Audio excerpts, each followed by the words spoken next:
তো আমরা যারা ডায়েট করি তাদের জন্য ডিটক্সাইড ওয়াটারটা খুবই ইম্পর্টেন্ট। তো তার জন্য আমি আজকে এটা কিভাবে আমি বানিয়ে খাই সেটা শেয়ার করব। তো এখানে আমি 2 চামচ পরিমাণে চিয়া সিড দিয়ে দিলাম।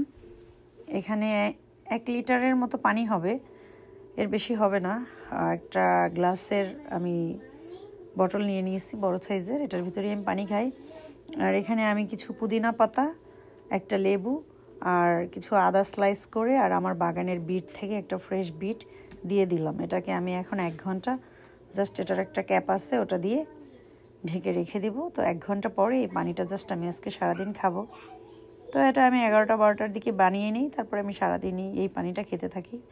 যখন আবার পানিটা শেষ হয়ে যায় আমি সেকেন্ড টাইম এটাকে রিফিল করি, আবারও খাওয়া যায়, যেহেতু ভিতরে সবগুলোই থেকে যায়। তো এটা হচ্ছে একদম ফ্রেশ ডিটক্স ওয়াটার। এটা খুবই হেলদি একটা ওয়াটার, যে কেউ খুব ইজিলি এটাকে বানিয়ে নিতে পারে। যারা ডায়েট করে তাদের জন্য খুবই উপকার।